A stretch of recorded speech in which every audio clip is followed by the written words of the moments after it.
Na primavera de 1829, Joseph Smith morava em Harmony, Pensilvânia. Havia muito trabalho a ser feito na fazenda e ele não teve tempo de trabalhar na tradução do livro de Mórmon. Seu irmão Samuel havia atuado como escriba junto com sua esposa Emma, que estava ocupada com seus afazeres domésticos e não podia ajudá-lo muito com a tradução, e Joseph sentiu grande urgência em terminar o trabalho. Ele já tinha as placas há 1 ano e meio e com a perda das 116 páginas, ele tinha apenas algumas outras páginas que conseguiu traduzir.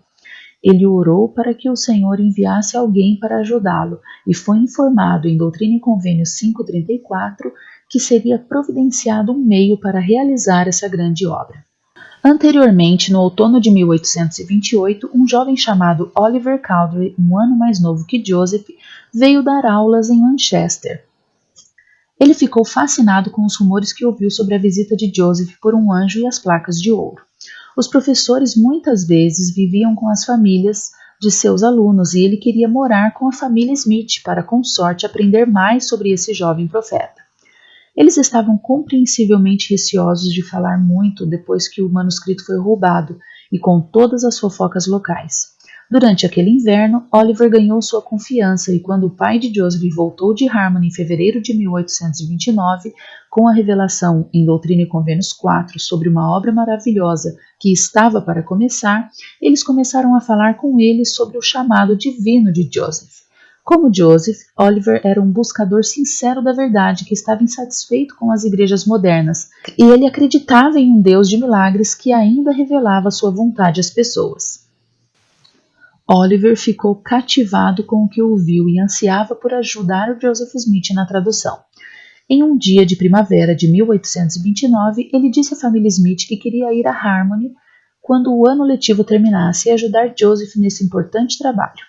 Os pais de Joseph o incentivaram a perguntar ao Senhor se seus desejos eram corretos, e naquela noite Oliver orou e recebeu uma visão em que o Senhor lhe mostrou as placas de ouro e os esforços de Joseph para traduzi-las.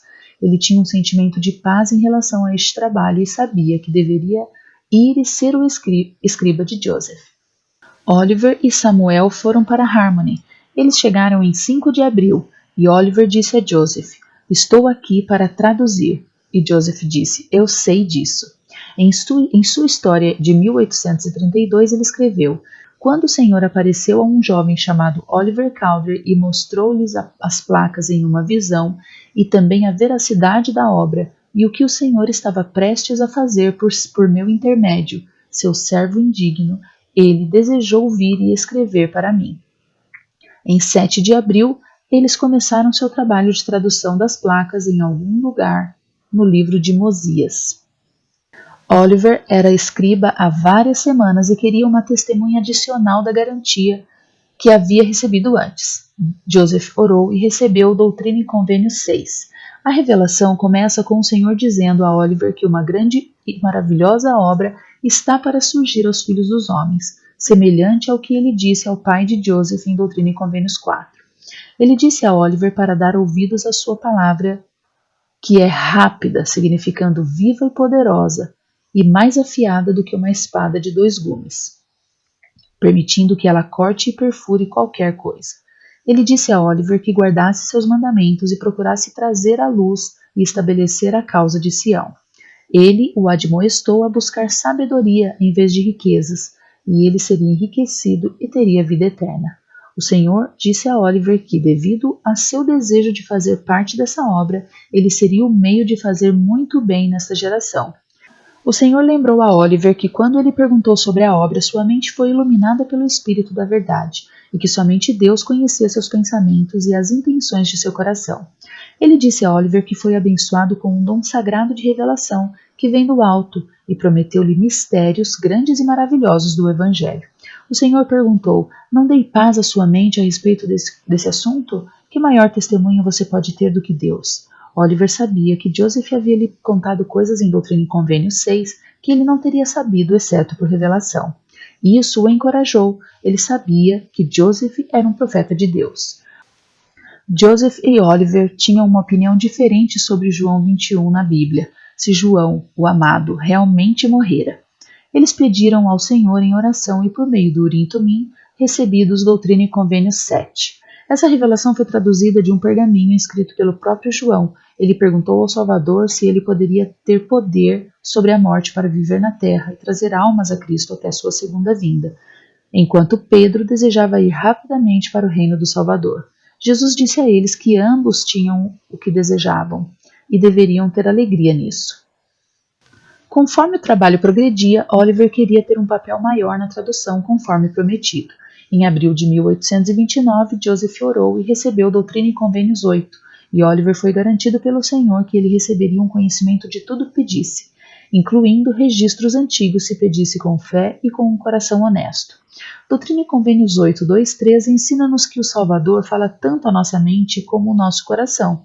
Podemos receber revelação pessoal de muitas maneiras. O Senhor ou seus mensageiros podem nos visitar. Podemos ouvir sua voz ou ter uma visão ou sonho. Mas a revelação mais frequente vem quando o Espírito nos comunica em uma voz mansa e delicada pensamentos e paz para nossa mente e sentimentos em nosso coração. O Senhor disse que, por esse Espírito, Moisés conduziu os filhos de Israel através do Mar Vermelho em terra seca.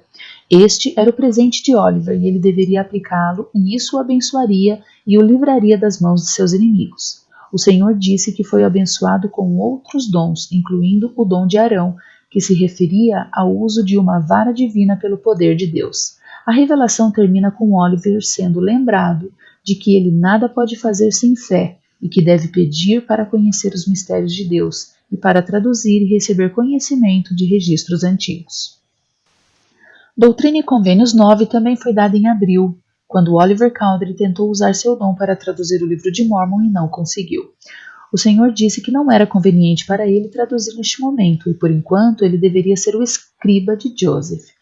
Ele disse que havia outros registros que receberíamos quando estivéssemos prontos com fé e obediência suficientes que Oliver seria capaz de ajudar na tradução. O Senhor disse-lhe para ser paciente e não murmurar. Ele ensinou a Oliver por que ele não conseguia traduzir e disse que precisava fazer mais do que simplesmente pedir.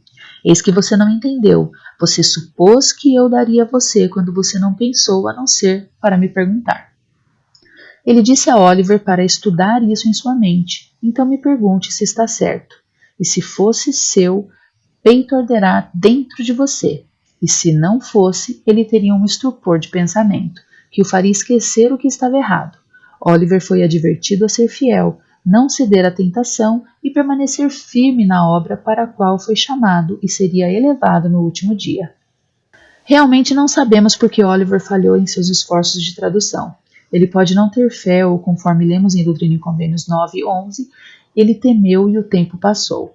Seja qual for o motivo, precisamos lembrar que ao lado de Joseph, Oliver era a pessoa mencionada com mais destaque em Doutrina e Convênios, e era conhecido como o segundo elder da igreja.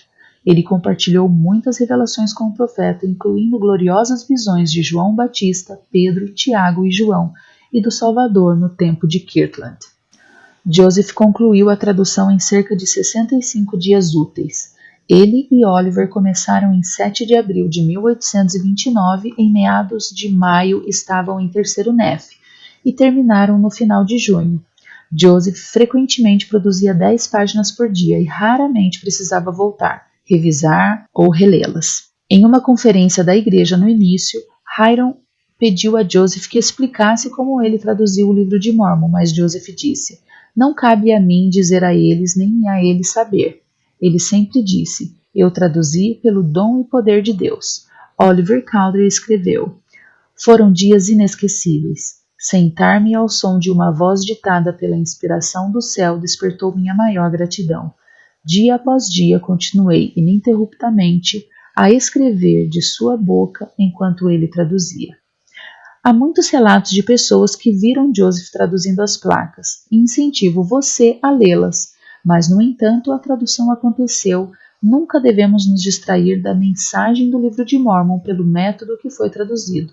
A revelação era real e o livro de Mormon é uma obra maravilhosa e uma maravilha. O Senhor falou pelo nome a 60 pessoas em Doutrina e Convênios por meio de seu profeta Joseph Smith, sobre suas necessidades e circunstâncias individuais, e quase todas as revelações foram dadas como respostas às perguntas que ele fez. Mas não temos que ser profetas para receber nossa própria revelação do Espírito Santo. Aprendemos em Doutrina e Convênios 6 a 9 o que é revelação, como é dada, como recebê-la e como reconhecê-la. Os céus estão abertos e o Senhor está tão ansioso para se comunicar conosco e nos dizer o que precisamos e queremos saber quando estamos para recebê-lo, mas ele também respeita nosso arbítrio. Joseph não decidiu simplesmente caminhar até o bosque sagrado em uma manhã de primavera. Ele se preparou, estudou o assunto em sua mente, ponderou as Escrituras e então pediu ao Senhor em oração. Nenhuma mensagem aparece nas Escrituras com mais frequência do que pedi e recebereis. E poder receber e seguir a revelação pessoal é a habilidade mais importante que podemos ter nesta vida. E essas são as sessões 6 a 9 de Doutrina e Convênios. Procure objetos escondidos ao longo deste vídeo que fazem parte da história da igreja, ou algo que teria sido comum naquela época, e leia a descrição de cada objeto para aprender sobre a vida no século XIX. Você também pode procurar outras imagens ocultas ao longo do vídeo. Você pode baixar uma página para colorir e quebra-cabeças de atividades para cada sessão no Etsy loja PonderFun. Visite nossa página no Facebook ou ponderfun.com para encontrar mais coisas divertidas para fazer e você pode ouvi-las como um podcast. Curta e compartilhe esses vídeos com quem você acha que possa gostar deles. E continuaremos fazendo novos. Obrigada novamente por assistir e encontre algum tempo esta semana para refletir.